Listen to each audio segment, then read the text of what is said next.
Bonjour et bienvenue dans cette nouvelle vidéo où on parle de comment soigner une sinusite. Une sinusite est une réaction des sinus et de l'appareil respiratoire. Et ça permet de comprendre que le corps utilise cette fonction respiratoire pour pouvoir éliminer à l'extérieur du corps certaines toxines et certains déchets qui font au final la sinusite, qui font ce qu'est la sinusite. Comme l'appareil respiratoire fait partie des systèmes d'élimination, c'est-à-dire que l'appareil respiratoire est un émonctoire, c'est un système qui permet au corps de pouvoir évacuer à l'extérieur des déchets et des toxines, eh bien on comprend très rapidement qu'une sinusite n'est simplement que le résultat et la manifestation que le corps utilise pour pouvoir se nettoyer. Et oui, en fin de compte, une sinusite n'est jamais le résultat d'un hasard ou parce que dans l'air il y a une bactérie, un virus qui traîne. Mais c'est toujours la conséquence d'un corps qui essaye de se nettoyer à cause de certains déchets, des déchets alimentaires, des déchets cellulaires, qui font que le corps s'encrasse et à cause de cette saleté, eh bien, le corps doit les évacuer à l'extérieur pour ne pas provoquer des gros problèmes de santé, ne pas avoir des grosses maladies. Et c'est comme ça qu'on se retrouve par exemple avec une sinusite. Et d'ailleurs, c'est principalement ça pour tous les autres problèmes de santé qu'on peut avoir, mis à part la sinusite.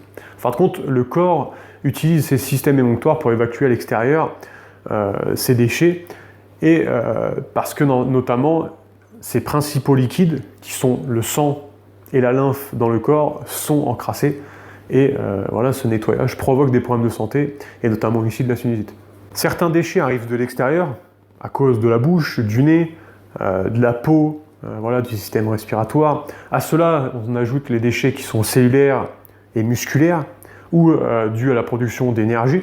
En fin de compte, ces déchets, ils sont comparables aux déchets qu'on peut avoir par exemple dans une cuisine.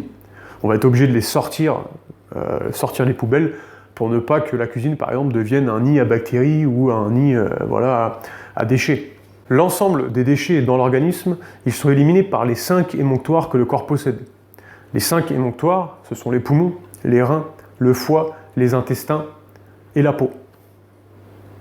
Les plus petits déchets, ils passent par le sang pour ensuite être éliminés par ces 5 émonctoires. Alors il y a 2 types principaux de déchets. Donc on a ce qu'on appelle les cols qui sont éliminés par le nez, par les crachats, par les intestins. Et on a les déchets qu'on appelle cristalloïdaux qui sont éliminés principalement par la sueur et les urines. Les déchets qui vont être de taille moyenne, ils ne peuvent pas être éliminés par le sang et par les émonctoires. Alors au final, ils vont donc se retrouver dans les ganglions, c'est d'ailleurs comme ça que les ganglions ils gonflent, et ils vont être dans ces ganglions réduits en petite taille, puis ils vont être renvoyés dans le sang et ils vont être éliminés comme les déchets de petite taille.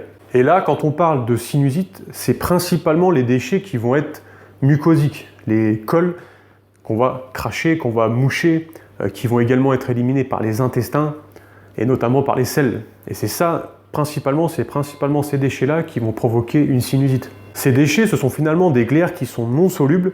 Ils sont principalement éliminés par l'appareil respiratoire, par les intestins, par la peau, par le foie. Et c'est souvent justement les selles, le sébum, la bile qui vont servir de support pour pouvoir éliminer ces déchets. C'est aussi souvent le résultat d'une flore intestinale qui va être déséquilibrée dans l'intestin. Ça peut être dû au stress, dû à l'alcool. Ça peut également être dû à un foie qui va être encrassé et qui aura notamment des calculs sans même qu'on le sache, puisque beaucoup de personnes ont des calculs dans le foie et la vésicule sans même le savoir. Les maladies qui sont provoquées par les cols en naturopathie holistique, on dit qu'elles coulent, puisque tout simplement elles sont sans douleur. Elles vont provoquer par exemple des maladies comme l'asthme, comme l'eczéma, comme les pertes vaginales, comme l'acné, comme les diarrhées et d'autres facteurs de ce type qui sont le résultat d'une accumulation de déchets mucosiques, de cols dans l'organisme. Ici, je vais vous donner 3 solutions pour remédier déjà à ces troubles. La première, ça va être de drainer les cols par les émonctoires grâce à des plantes qui vont être exprès. La deuxième, ça va être de faire une cure pour détoxifier son organisme tout en faisant une monodiète dans la journée, c'est-à-dire de consommer un seul aliment dans la journée, et notamment un fruit de préférence. Et la troisième, ça va être tout simplement de corriger son alimentation, corriger son régime alimentaire. Pour les plantes, pour drainer ces émonctoires et plus facilement éliminer les cols, vous pouvez prendre le romarin, le chardon-marie, vous pouvez prendre le génévrier, le desmodium, le radis noir. Pour aider également votre intestin à avoir un équilibre dans la flore intestinale, notamment en nourrissant les bonnes bactéries, vous pouvez déjà privilégier les légumes qui vont être à feuilles vertes et qui vont faire en sorte d'avoir une bonne fonction intestinale en nourrissant notamment les bonnes bactéries. Après, vous avez une puissante cure que recommande notamment la naturopathe Irène Grosjean, qui est à base d'huile de ricin, qui permet justement de décoller et d'éliminer tous ces résidus de colle, de mucosité qui sont dans l'organisme et qui sont finalement le résultat qui provoque finalement de l'eczéma, de la sinusite, de la bronchite, de l'asthme, des problèmes de peau et tout un tas de problèmes de santé comme cela. Seulement avec l'huile de ricin, vu que là c'est de l'usage interne, c'est à boire, eh bien il ne faut pas faire n'importe quoi, et d'ailleurs elle ne recommande pas cette cure pour les personnes âgées, pour les personnes qui manquent d'énergie, ou par exemple pour les enfants, au risque que le corps s'auto-empoisonne s'il n'arrive pas à éliminer cette huile et les glaires de l'organisme. D'ailleurs l'huile de ricin, elle est utilisée depuis la nuit des temps pour justement éliminer tous ces problèmes de santé, notamment en éliminant tous ces glaires et ces cols qui tapissent l'intérieur du corps. Alors ici, je vais vous donner le protocole qu'elle recommande. Je vais notamment vous le réécrire dans la description pour ceux que ça intéresse. Faites quand même attention de suivre à la lettre ce protocole pour ne pas faire n'importe quoi. C'est quand même notre santé qui est en jeu et ça serait dommage de finalement encore plus s'empoisonner. Alors pour les adultes, elle recommande 3 à 5 cuillères à soupe d'huile de ricin. Elle dit de commencer par 3, puis d'augmenter jusqu'à 5 cuillères si ce n'est pas suffisant. De diluer tout simplement ces 3 cuillères dans un demi-verre de jus de pamplemousse ou de jus d'ananas, puis prendre tout de suite après 2 gouttes d'huile essentielle de menthe poivrée ou d'autres huiles essentielles selon nos goûts. Et elles disent surtout de ne rien boire ni manger tant qu'on n'a pas finalement été à la selle, tant qu'on n'a pas été aux toilettes, puisque simplement ces cols, comme ils ne sont pas solubles, ils ont besoin d'être asséchés au maximum pour qu'ils puissent passer dans la lymphe, puis pour pouvoir par la suite être éliminés. Et ça ne sera pas le cas si forcément on boit ou on mange, puisque tout simplement voilà, ça ne va pas permettre de les assécher et ça va diminuer la capacité à ce qu'ils soient évacués de l'organisme. Pour les enfants qui sont enrhumés, qui sont asthmatiques, bronchiteux, eh bien elle recommande de faire un enveloppement d'huile de ricin chaque soir et de le faire jusqu'à temps qu'ils aillent mieux et de les mettre par exemple à la diète en les faisant consommer par exemple des pruneaux germés, de l'ananas, du jus d'orange, des jus de légumes ou des jus de fruits, simplement de leur choix.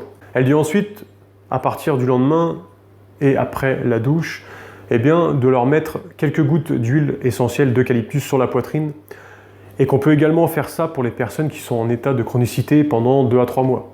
L'intérêt de ces purges, c'est d'aller décoller toutes ces cols qui sont collés dans les reins et qui par la suite font les personnes qui sont timides, qui sont suicidaires, qui sont angoissés, qui sont malades respiratoires, puisqu'en plus, tous ces déchets, eh bien, une fois qu'ils passent dans le cerveau, ils vont figer le cerveau, les cellules cérébrales, et c'est comme ça qu'on se retrouve avec tout un tas de problèmes de ce type.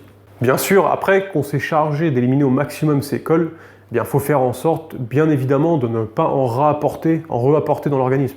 Et c'est là où l'alimentation eh bien, va être d'une importance capitale. Puisqu'au final, eh bien, c'est l'alimentation qui est responsable de tous ces troubles, que ce soit l'eczéma, la sinusite, les maladies respiratoires ou tout autre problème de santé. Dans la plupart des cas, c'est le résultat d'une alimentation qui n'est pas bonne. D'ailleurs, c'est principalement les céréales qui vont être responsables de ces problèmes de santé, puisqu'en plus, à l'heure d'aujourd'hui, on consomme dans 99% des cas, si ce n'est tous, des blés qui sont génétiquement modifiés, qui n'existent pas à l'état naturel, que le corps n'est pas du tout censé recevoir, et qui par la suite, eh bien, créent dans l'organisme ces cols, ces céréales se transforment en cols, en mucosité, qui tapissent tout l'intérieur du corps et provoquent ce genre de problème, et notamment de la sinusite. Ça va être également tous les produits qui vont être à base de lait, qui vont apporter des cols, des mucosités dans l'organisme, en plus d'apporter de l'acidité, qui par la suite eh bien, va se transformer en ce qu'on appelle des cristaux.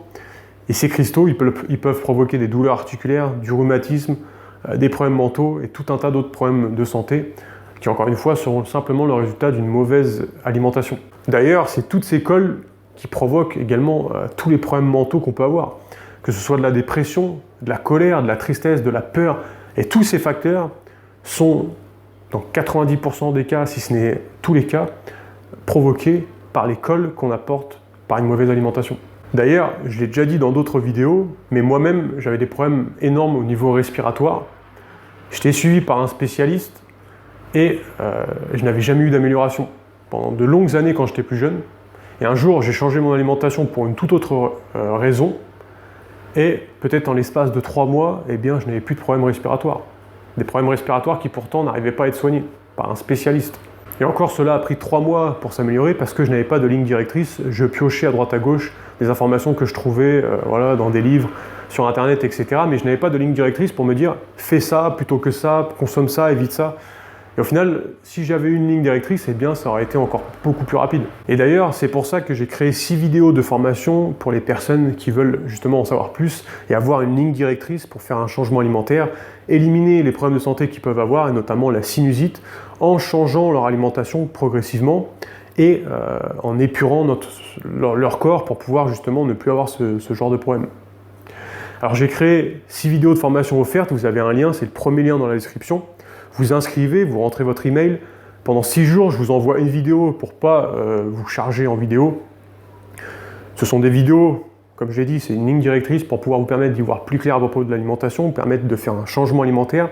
Ça peut vous être utile si vous cherchez à perdre du poids sans faire de régime, si vous cherchez bien sûr à améliorer votre santé, à vous mettre peut-être au sport, peut-être à vous muscler, peut-être à gagner en énergie. Je vous laisse regarder ça, c'est le premier lien dans la description et moi je vous dis à bientôt dans une prochaine vidéo. Ciao!